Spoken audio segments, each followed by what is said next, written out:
Good evening. It's Tuesday night, 8 o'clock, and this is the Bob Leonard Show. We'll be with you for about an hour. Like we tell you every week, we take the stories you've been watching on television and reading about in the newspaper, and we put our spin on it. We give you the story behind the story.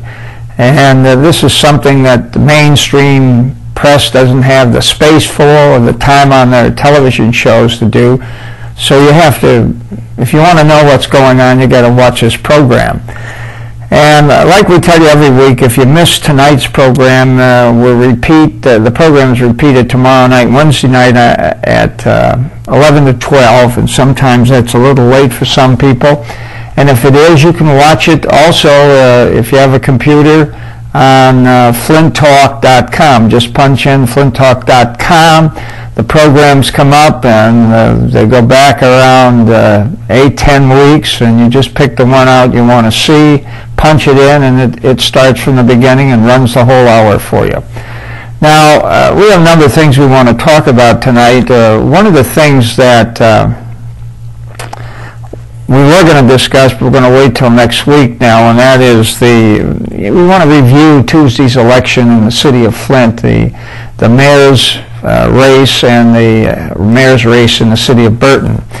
You know, right now you'll find all the deception and the misinformation and the hokum and they'll try to bamboozle you into believing things that just aren't true. What we'll do is do reality checks on these campaigns and give you some idea of what is true and what isn't true based on what these candidates are saying. And hopefully that will help you make your decision on who you'll vote for in November in Flint and the city of Burton. So next week we'll get into that in more detail. Tonight we really want to talk to you about this career alliance, boondoggle that's going on here in Genesee County and Shiawassee County. Ron Fonger, the very fine investigative reporter from the Flint Journal, really is the one that's most responsible for exposing what we think, and we agree with him, is wrongdoing by certain individuals in the Career Alliance organization. And now it's the wrongdoing, as I see it, is gone statewide, and I'll explain to you that in a minute. But we have a number of things we want to discuss here, and we want to also talk to you about some of the things that Ron Fonger has said over the last 3-4 months since he's been on this case. And just today, there's a story in here that talks about Career Alliance job group satisfies conflict concerns, and we'll tell you why we think that's phony and what's happened here. Also, we want to discuss with you, for example, all the different things that are going on that the state now, the political people on the state say they think they've got control of with Career Alliance. I'm telling you, what's happened here and what's happening here is a classic cover-up on both the state and local level. Something may have happened this week, and we're going to discuss it with you, that may not allow that to happen, but only time will tell. You know, like we've told you on this program, this is just the tip of the iceberg when you look at programs like they mention here, another training agency eyed, Career Alliance Question Strive. Here's an organization they give $100,000 to for training of certain people and unemployed and underemployed. Keep in mind, that's the function of Career Alliance. There's 27 of these organizations statewide, and their primary objective is to take and develop programs with other agencies in the community to train unemployed people, to make them employable, and to train underemployed so they can get better jobs. And here's an agency here that they hired, gave $100,000 to, and they hired another agency that was going to do the work. Now this was a middleman for $66,000, and has never paid that other agency the $66,000. Nobody knows where the $100,000 is gone. Now this is money that was supposed to be used to train people. But anyway, this is going on for a number of years. This agency receives $21 million. The one agency, the Flint, Genesee County, Shiawassee County agency, $21 million a year for this work. And the allegations are being made that there's all kinds of wrongdoing in the distribution, the spending of this money, the contracts that are being handed out. You know, we taxpayers in Genesee and Shiawassee could end up on the hook for millions of dollars down the road if this hanky-panky the state is now looking at shows fraud allegedly committed by high Career Alliance officials for themselves or their families and their friends. You know, this is not hyperbole when you consider the board of directors of Career Alliance really have abdicated their responsibility to monitor the Career Alliance officials spending your money. Now, there's a cover-up going on, and I'll get to that and explain it to you in just a minute. To avoid bringing the people who are responsible for the misuse of this money to justice. And let me explain to you what I'm saying. This thing started when, in one of the articles, Commissioner Woodrow Stanley, a Democrat from Flint on the county commission, said he wasn't ready to pass judgment on Loving and pointed a finger at the Journal for its coverage of her and the agency. Quote, "A lot of things are alleged, but they aren't always true because they are alleged," Stanley said. "No, somebody got an agenda other than just reporting balanced news." You know, that's the old adage, you know, shoot the messenger.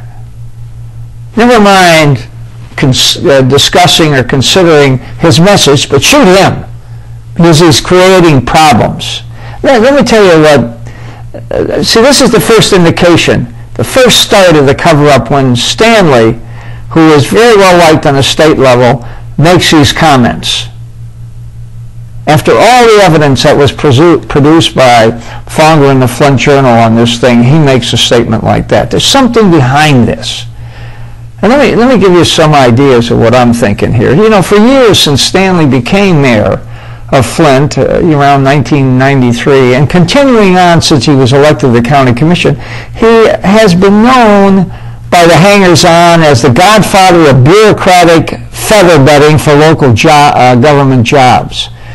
During his tenure as mayor and county commissioner, he was and is always concocting ideas and promoting public front organizations with high-sounding and phony and obfuscated proposals and objectives. And what he does is he creates these things so he can create these jobs that he can fill.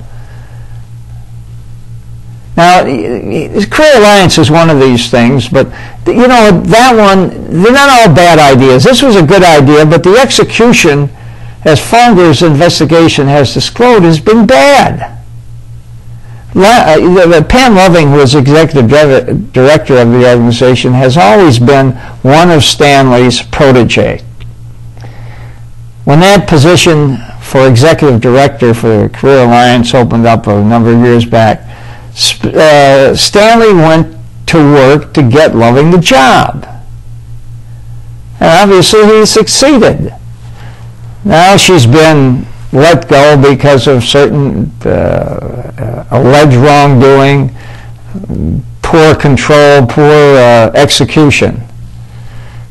Now, the result, allegedly, is millions of dollars of contracts from Career Alliance is going to or went to one of, in this case, one of Stanley's closest friend, Michael Fernandez, whose company is called Human Investment Development.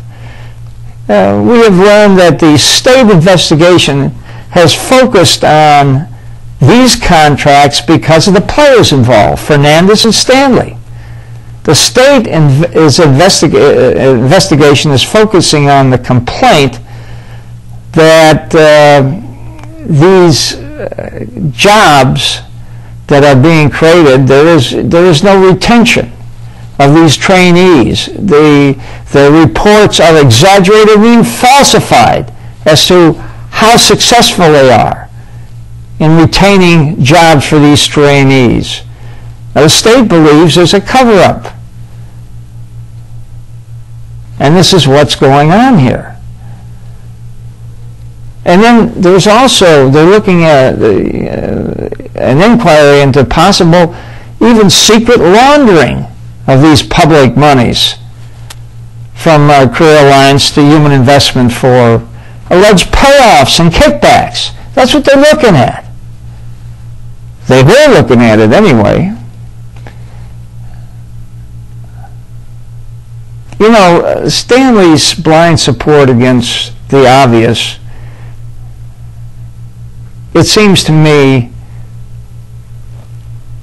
is just kind of blind support without really looking into the issue itself, which is par for the course. You know, this investigation will tell us what's going on here. You know, but now I have to add the caveat, or will it?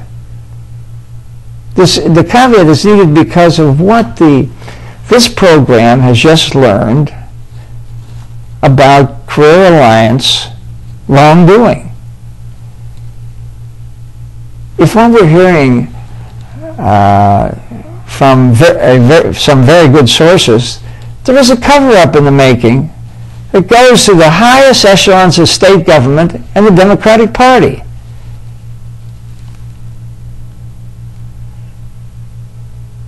These politicians object to this investigation by the Journal and now, as I'll tell you, other agencies.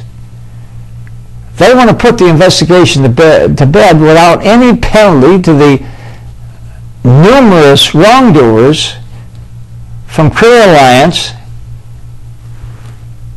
and they don't want the Republican Party really looking into this. So there's this effort to cover this up. Professional civil service bureaucrats who found the wrongdoing in the first place has been shuttled aside by the Executive Office of the State Department of Labor and Economic Development. This is the Democratic Party appointees. These are the policymakers, the political appointees. They respond to the political pressure on how the actions will affect the Democratic Party, Democratic politicians, in my opinion. Now, the bureaucrats, the professionals, they're not impacted by the politicians' pressure. So they had to move them out and put the politicians in who do respond.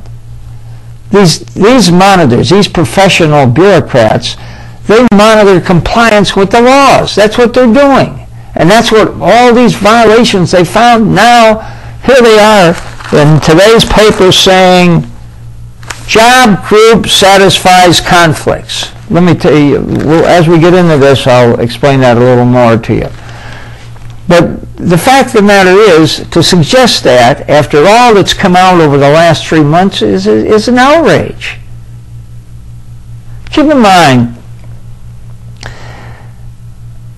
the monitors' local coverage, they watch the spending of the taxpayers' money that's provided by the state to the underemployed and unemployed agencies to create better jobs for them. You know, most of these recipients are supposed to be low income and primarily minorities, and that's the great tragedy here. is the people getting screwed on this, that are supposed to be being helped, are the people that need it. Low income, minorities. That's what these agencies are supposed to do.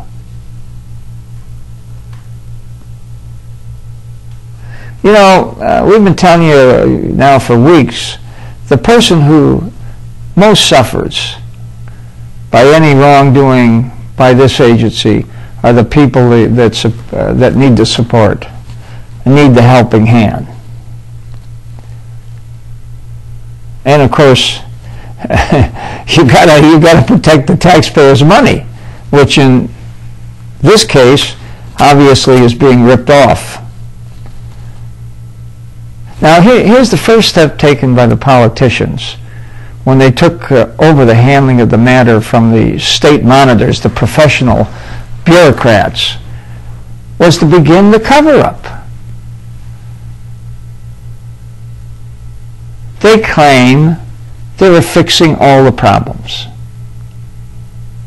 They said the people involved in Career Alliance wrongdoing promised they would do better, and they wouldn't do the things that created the wrongdoings. You know, bank robbers who get caught would like this deal. You know, hey, I'm caught, I won't do it again. Of course, they don't have the powerful political intervention that the Career Alliance people have here. As I said, the first indication that the fix may be in was when Woodrow Stanley made those remarks about, well, there isn't much to this thing, and it went on from there, and that he thinks that the Journal is making something out of nothing. In other words, shoot the messenger. Here, the messenger is Ron Fonger and the Flint Journal. You know, let me tell you that the politics started in earnest when the Labor Department's Democratic group thought they had the cap on the problem, that they were trying to sweep under the rug, and it would quickly disappear, and they'd be back in business as usual. The Democrats don't want you looking into this thing because there's 27 of these agencies around the state receiving millions and millions, tens, maybe hundreds of millions of dollars of your tax money to provide training for these underemployed and unemployed people, primarily minorities. They don't want anybody looking into that, because if they did, they could all come down. And I suggest to you that they should.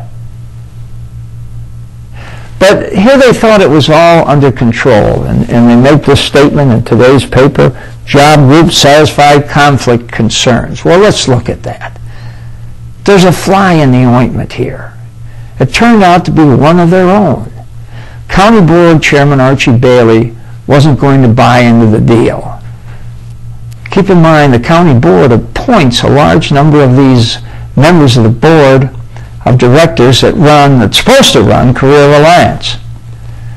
In fact, by his actions just yesterday, you're hearing it for the first time in this program, he threw a monkey wrench into the deal to support the state and local Democrats who thought they had this wrongdoing covered up. Bailey, to his credit, just sent a letter to the Genesee County Sheriff Department asking for a specific investigation into kickbacks and payoffs relative to, and it became very specific here, this is just one of the things, a new phone system for Career Alliance that employees have told everybody up there that wasn't even needed. Now, why would they do that? Why would they put a phone system in? $117,000 phone system. Here's the scenario. Out of the blue, it appears that a person by the name of Greg McKay offered to be an unpaid consultant to study the existing Career Alliance phone system and make recommendations. Nobody was complaining. All of a sudden this guy comes in and Pam Loving says, yeah, go ahead. Now we'll see as this goes along how this fits into everything. Now, lo and behold, after doing this study, whatever that was, he recommends a new system. And he directs them to the only company that he says could provide the system he was recommending. And it was a Lansing company who got $117,000 contract to put the system in shortly after McKay's recommendation. Now, as it turned out, these state monitors found out that the volunteer consultant, McKay, was selling the equipment to the Lansing Corporation, then installed the system in Career Alliance. He says, he just walks in out of the blue and says, hey, I'll look at your system. There was no complaint. How's that happen? So he makes recommendations, hire this company. And it looks like, he's a good Samaritan. Just coming in. Who called him in? There was no need for it. Now, he recommends this company. And it looks like, he has nothing to gain by it. But it does. What he has to gain is he's selling the equipment that this company from Lansing puts in the Career Alliance. This McKay guy's phony good intentions got him paid on the other end. Oh yeah, too. Pam Loving, the executive director of Career Alliance, who awarded the contract, has a son by a first marriage by the name of Greg McKay. This is her son. That wasn't mentioned to anybody. Apparently the board of directors never heard about it. She didn't mention it to them. Is this a coincidence? I don't think so. Now, if this turns out to be true, this could be a serious felony crime. Keep in mind, this whole deal becomes really suspect because what it does, the way they operated, is there's no paper trail. If you look at the contract that's going to this Lansing company, McKay's name's not involved. You wouldn't know that he was selling the equipment to this company. And even if you did find that he did sell it, the next step is connecting it to the Pam Loving, which they did. These monitors did that. The state organization, the Democratic Party people in the Labor Department thought they had control of this thing. This is part of their cover-up. They were trying to cover this up. As I say, barely became the fly in the ointment. He's a Democrat, but he's not going to take the fall for something like this. Now, all of a sudden, the sheriff gets his complaint from Bailey. He also sends it to the feds. Sends it over to the sheriff's department, and the sheriff immediately goes out and starts gathering records from Career Alliance. That really triggers something.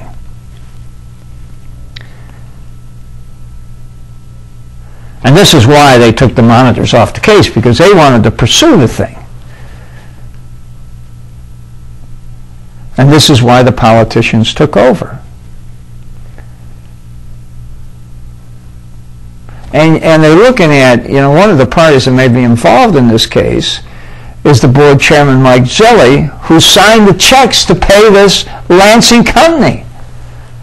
Now, having said this, I don't believe Zilli is involved in any cover-up or any wrongdoing. He was just kind of a pawn. He was just signing the checks in the regular course of business of Career Alliance. As I say, the sheriff got right into it. And as a result of that, it got circulated, and the first call he got, the sheriff got, and he didn't tell me this, I just found this out, the first call the sheriff got, out of the blue, was from Mr. Senator John Gleason, the state senator from the Out County area. And he tries to downplay the Bailey investigation request, saying, there's nothing to that, you just dump it and forget it, it isn't a big thing. Next thing we know, Piquel gets the call from the Democratic state senator, the other one, Debbie Cherry. She wants to know what this investigation is all about. I can't believe that Prosecutor David Layden wasn't called yet, or will be called. Again, the call off the dogs. Now, as I say, Gleason's action was really kind of dangerous because he could be involved in a conspiracy to obstruct justice, in this case, the investigation. Now, Debbie Cherry just called, and it could be a very innocent call, and I know Debbie, and I can't believe that she would be trying to interfere with the investigation. She wanted to know what the investigation was all about, which is, understandable.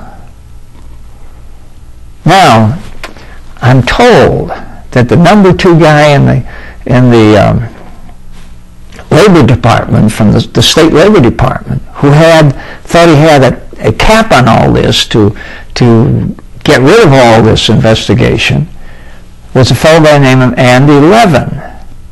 He's the Democratic appointee and second in command of the State Labor Department, who is the guy that's in charge of orchestrating this cover-up, in my opinion, which would be very embarrassing to the Democratic Party and to Democrats locally and statewide. He's the guy that was furious about the fact that Bailey had opened this Pandora's box of potential embarrassment for the Democrats, who oversee 27 of these Career Alliance programs throughout the state. Many, it is believed, if looked into with the same degree of thoroughness as the Flint one, would show other wrongdoing in these agencies. So they want to cut this off. They don't want this 27 agencies being looked into. This is why the Democrats wanted to stop the Flint investigation, is stop it here. Don't let it go any further. And as I say, then they come out today with a job group satisfied conflict concern.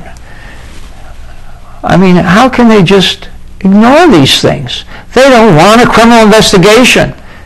And there's 2 of them going now, one by the federal government, one by the state, or I should say the county sheriff. And as I say, it all started, the telltale sign of the cover-up started with Stanley's comments.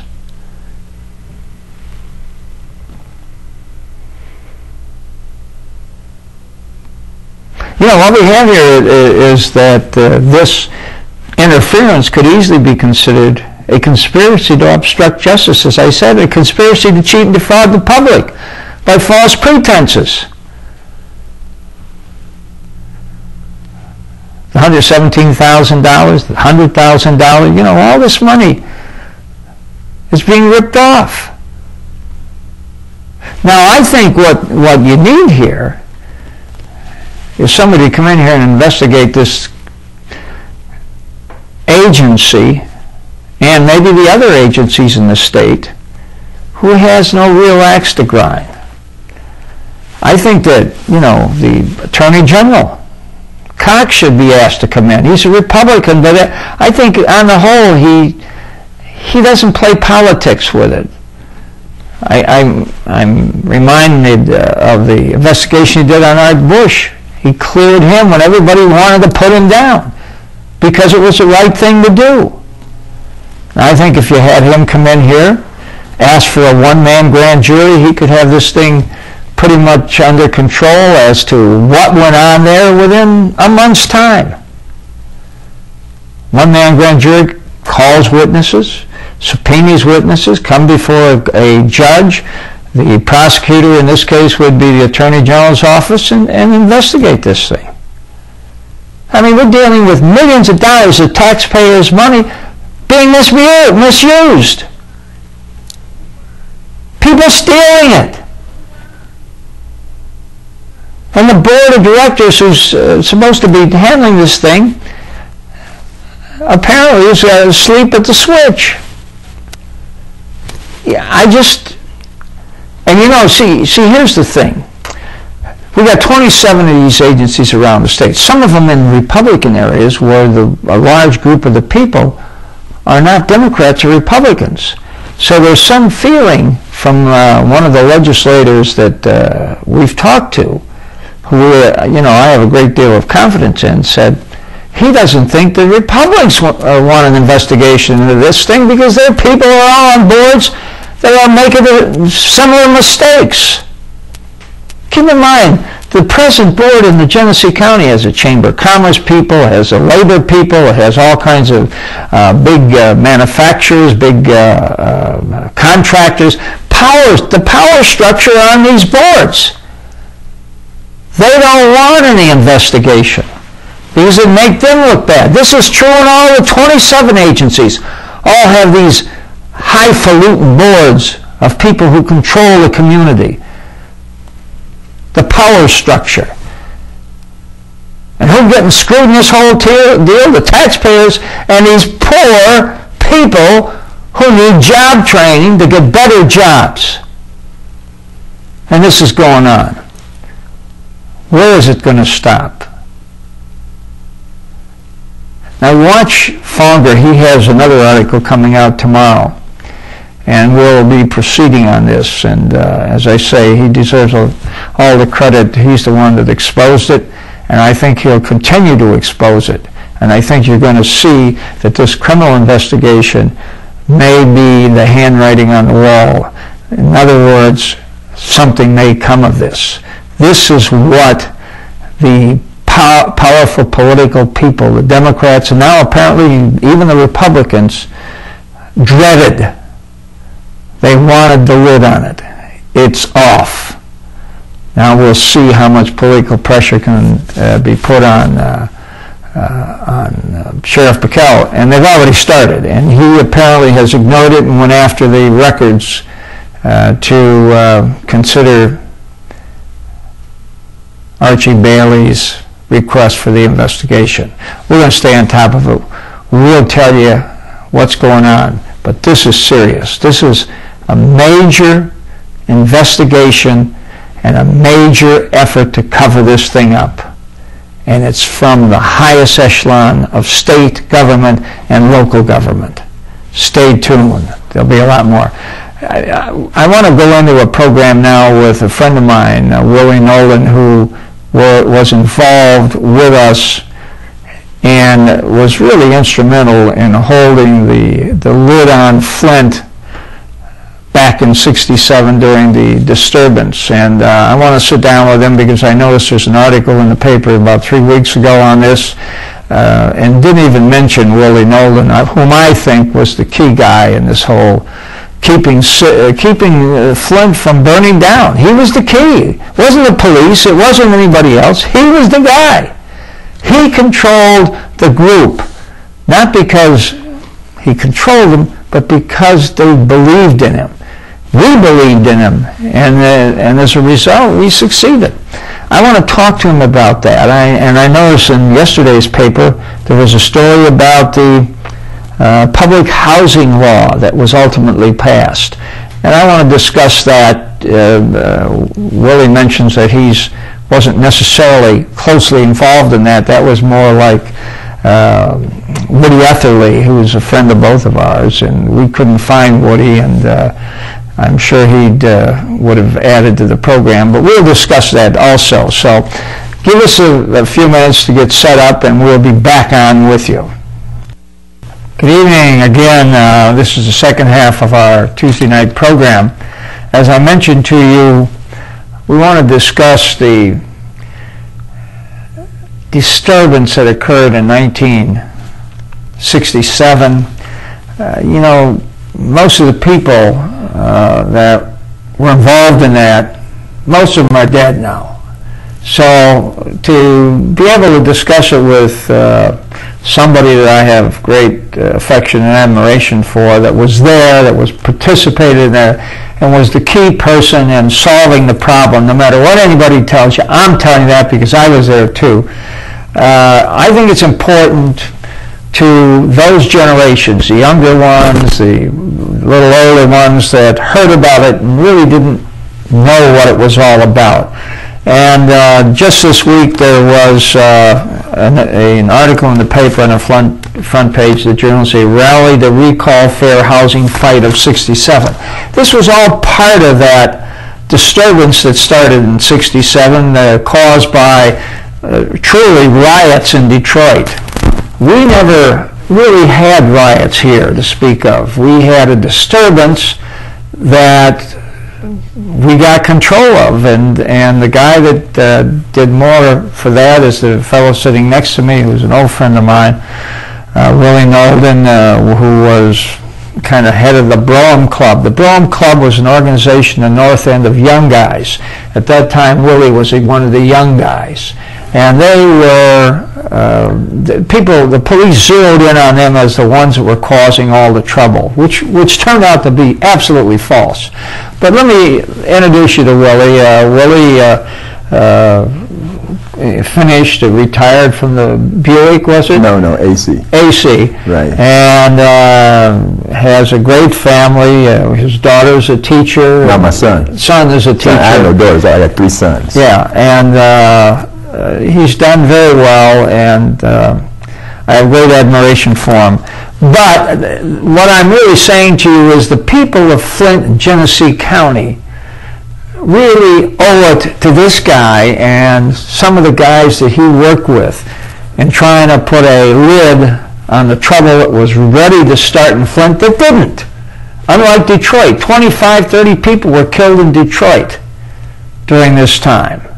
So Willie, I appreciate you coming on, and we'll be able to discuss our first meetings and our friendship that's gone on for 40 years now. Yep. And but anyway, let me just tell the audience that may be listening that may not know the background of how this thing started. In July, and I think it was about the middle of July. 27th. Huh? 27th of July. There was a serious disturbance in Detroit. And it had been brewing, not just months, it had been brewing for years. Apparently there was a raid on a blind pig. Right. And all of a sudden, all hell broke loose. Houses were being burned down. People were shooting guns. They were shooting each other. Police came in. The National Guard came in. And this went on for about 2 weeks. Now, I can recall being at my office on a Sunday night and coming home and realizing that Flint was a small Detroit, a microcosm of Detroit. Same makeup and what have you of the community as far as people are concerned, race, economic well-being. And I knew something was going to happen. And on Monday night, we had a number of fires, and it looked like Flint was going to break out.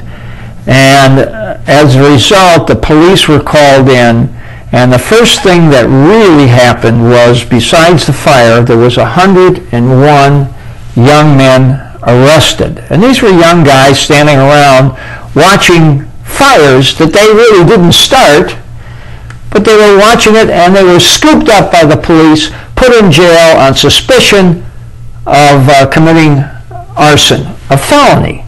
Willie was one of the guys that got swept up in that. Tell us what happened on that night, Will. Well, the first night, when that all started, I was at the club, and that's a Brown Club, Stewart Industrial. Right, I was at the club, and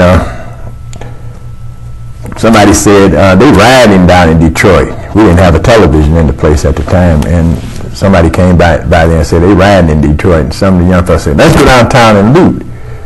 And I said, I wouldn't do that if I was you guys. And a bunch of them left out of there. And so happened, Attorney Fred Robinson, and Dr. Diggs, they were at the 50 Grand Cocktail Lounge, which was across the street from the Broham Club. They came and say, say, man, come on, help us stop these young fellas from going downtown acting a fool. I say, Fred, I ain't going down there. I say, I won't be involved in that stuff. I say, come on, man, they know you.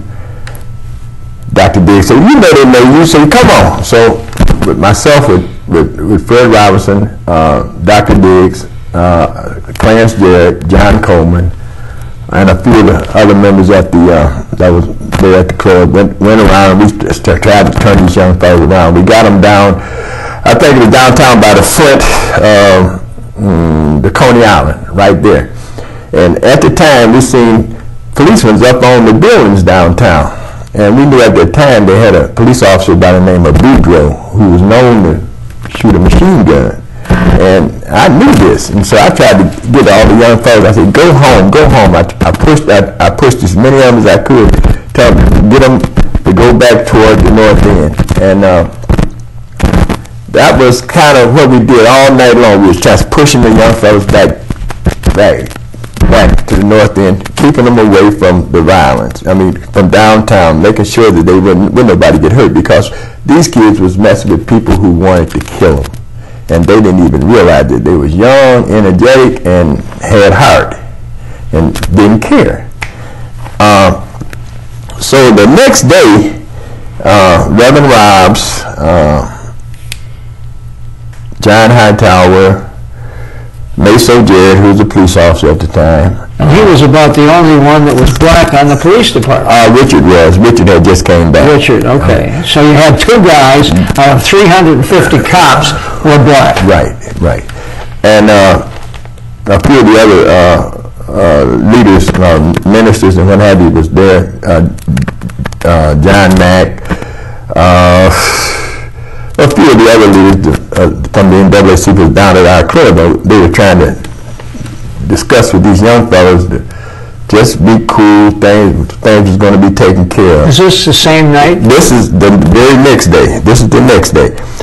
Somebody threw a rock in the window of this bookstore that was across the street and broke the window. That's all the police needed. They came in and just started whooping heads. They even hit Reverend Robs. They popped John Hightower side the head. They caught me on the steps and beat me where I urinated on myself. They beat me pretty bad on the steps. It took me downtown, put me in jail. I was down there with about 100 and maybe 10, 120, I don't know. It was so hot in that little city lockup area. That's where we were now. If anybody's ever been in the city lockup, there were 110 people in there with the windows closed in July. That's what was going on. I guess I stayed there a little while, and all of a sudden they released me, and I got out. They let us all out. And the next day we were at the Urban League, and that's when I first met Bob Leonard. I didn't know him. He was a white man to me. I didn't trust him. We were up there discussing what we could do to try to quell all this stuff, and somebody came and said, man, they just kicked in the door at your club. And I was so darn mad, I snatched my head off my head and started cussing everybody out there, John Mack, Bob Leonard. They thought I was crazy, because I was really kind of nasty at the time, and I was militant, as they called it. And we seemed to be able to work things out. Okay. That night, I guess the city put my door back in. That very same night, they came, they kicked the door in again, snatched me up, took me, threw me in the car, handcuffed me, said I was interfering with an arrest, which I didn't have anything to do with. They took me down Industrial Street. Now, if anybody know Industrial at that time, you ride down Industrial, you go across the tracks down by Louisa. There was a little lighting place there. There's a building. They took me in the back of the building and say, pulled a pistol out and put it to my head and said, "You're going to blow your black brains out." I just looked at him and said, "Hey, if you kill me, I'm going to multiply." They slapped me side the head, but they took me to jail. When I got downtown, they charged me with interfering with a police officer making an arrest and a knife charge. Everybody know me, know I don't carry weapons at all. Don't have to. I have respect in the community. I always have had respect in the community. I don't need any weapons. And they let me out of jail again. The charges was eventually dropped. But people like, I probably would be dead if it wasn't for people like Bob Leonard, Hardy Mott, Bud Summerfield, Mr. Boisenau, who used to be at the Journal. I think that was his name, right? Boisenau. Right. If it wasn't for those particular leaders in this city of Flint, I would be dead. Because I can remember the police, my family would be in the house. I had 2 sons. They'd be in the house, and all of a sudden a police car come in, and they drive on both sides of my house, flash the lights of my house, and back out. They would do that 3 and 4 times a night. And it got to the point where I wouldn't even let my family stay at my house. Let me just add something here in light of what you're talking about. When I heard about what had happened, there was all these, the first night, which would have been a Monday night, I think it was. I can't remember. Yeah, so Monday night it was. And all these young people, including yourself, were arrested and thrown in jail. And that's when they had this meeting at the Urban League meeting place up on, it was the old Don Polsky Hall. It was next door to it. Yeah, okay. And I got a call to come up there and meet with them. And the group that was there, which was John Mack, who left when he was head of the Urban League here, left and went to Los Angeles. A great guy, a tremendous leader, as you know, goes from Flint, Michigan to the Urban League in Los Angeles, the biggest in the world, indicates what people thought of him.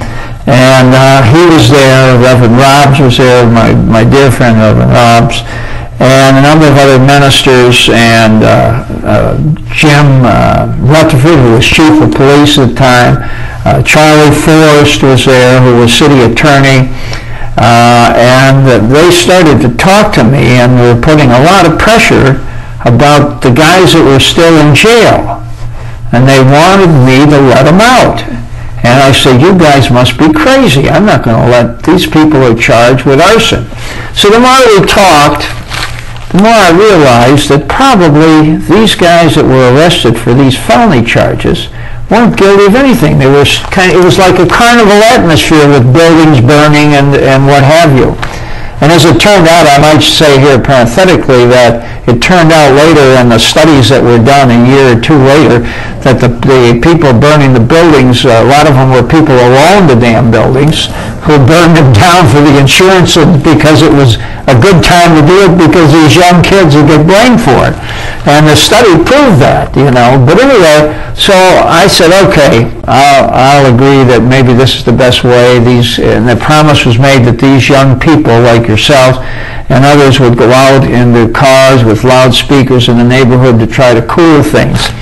And as it turned out, they did that. But anyway, I went back to the office and I said to myself, what the hell did I just do? What did I agree to? So I knew I agreed to it, so I went across the street and I saw Sheriff Tom Bell, and I said, "Tom, you know all those guys you got in jail, let them go." Okay? And there was cars down there waiting for them to come out so they could go back into the neighborhood. They did that. They did go back. They got on loudspeakers, and probably they had more impact on quelling any potential disturbance, because we never got to the point of a serious disturbance, than any other group, and especially the police, who were really, remember, they were riding around with the guns stuck out the window, their shotguns, just trying to aggravate. And the reason I know that, I was in the North End. At that time, I was the only white guy that could go to the north end of Flint, and I was at the Brown Club all those nights where this thing went on for about a week, and I saw what was going on. I remember I had to call the chief and say, "Tell your guys to get their guns out of the window. I mean, this is ridiculous. There's nothing going on up here." There was a couple of fires after that. Again, there's no indication that any of these young people started any of these fires. And the result was that these guys, including Soak, Willie, went out and did what they promised to do and absolutely quelled any potential trouble. They were on loudspeakers for 2 or 3 days after. There was large groups of hundreds of guys, and sometimes at the Brown Club during this period of time. Bob, you remember when we raised that food and took it down to Detroit in 2 trailers of food? Oh yeah. We had that. I forgot that. Yeah, we had a picnic up at Jefferson. We had the kids, and we had all kinds of things for the kids to do, but the main emphasis was to bring some food for the people down in Detroit, food and clothing. We was able to get 2 truckloads, if I'm not mistaken, 2 truckloads of food and clothing that we took down to Detroit. Richard Dukes and I can't think of the other officer that led us down there. We went through we could see all the National Guards and whatever, but we took the 2 truckloads of food down to a Catholic place in Detroit. And it was done because of Bob Leonard, the gentleman that owned Kogel's Meat. I can't think, Mr. Kogel, I think his name, Leo Saidi. It was a lot of white people that did things to help motivate to get the food down there. At the time, now I want you to understand, 1967, black and white, it was a completely different environment. I mean, let's face it, people just didn't get along during that time. I didn't trust Bob Leonard, period, when I first met him. But he won my confidence because he never lied. If he said he was going to do something, he done it. And if he said that he wasn't going to do something, he didn't do it. And so I respected him for that. And well, you know, Will, one of the things that happened, I think it was like on a Wednesday night, the second night, where you and your friends and my friends too, because most of them became good friends of mine and still are friends of mine, the ones that are still alive. They were out working the streets. Right. And there was a big crowd at the Brown Club, as I recall. There must have been 200 or 300 guys there, and they grabbed you. The police grabbed you for some reason. That was the man went to jail. Yeah, and arrested you and went to jail. Now, let me tell you some of the story you may not know.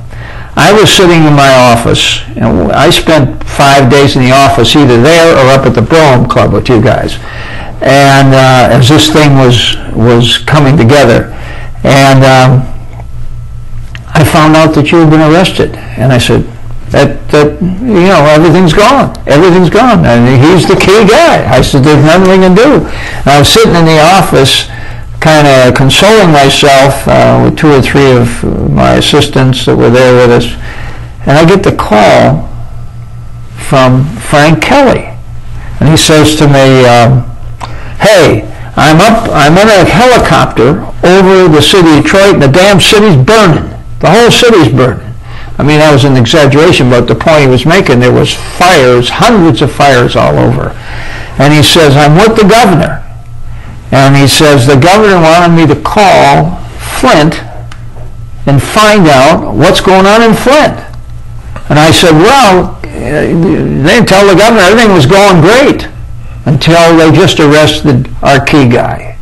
And that was you. And I said, "You know, he's over in the jail, and what can I do?" He said, what do you mean, what can you do?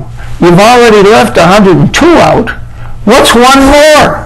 He said, go over there and get him out.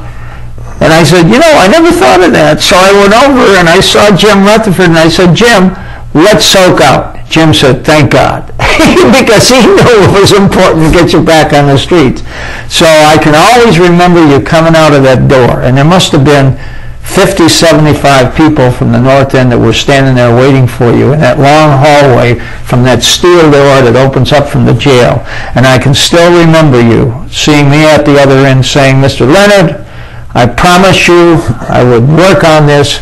I'll keep my promise.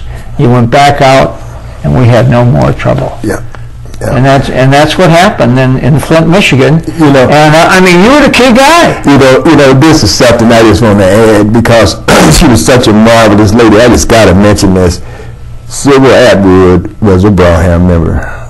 I just want you to know that her and her husband, Bob Atwood, they were members of the human relation people, and they were also one of the only white people during the '67 that was welcome in the Braham Club.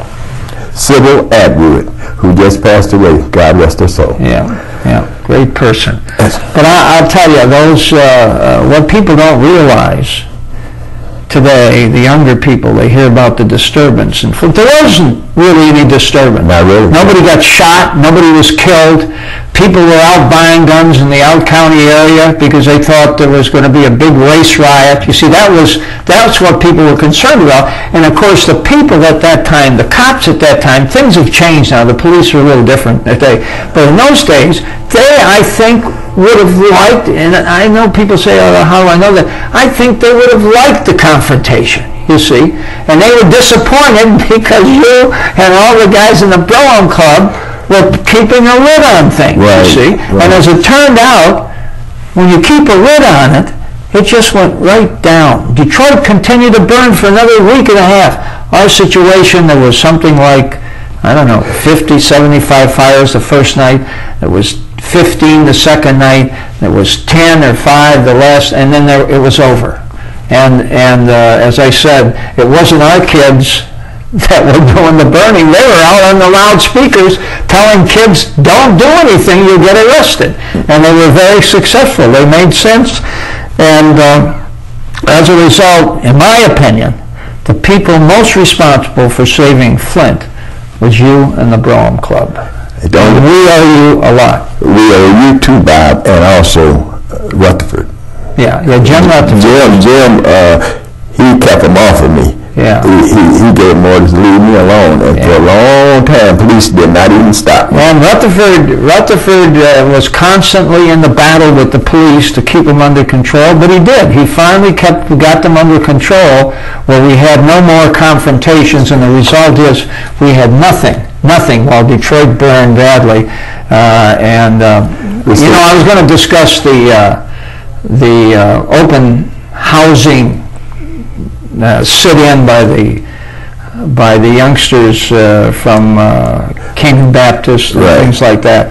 I'll do that next week because the guy we got to get for that is Woody Etherly, because he was the guy that was the young guy, 15 years old, who was in charge of these young people who sat in down in Flint. And there's a lot of interesting things about that we have to get to, but I see our time is up. And so good to see you, man. Good to see you. Say hello to your family, and I appreciate everything you've done. I know Flint does too. We'll see you next week, and I hope to have Woody Etherly here to talk about the sit-in that occurred about 3 weeks later, which was very interesting. Lawsuits starting, middle of the night, we're in court. So we'll see you next week. In the meantime, we'll be at the White Horse.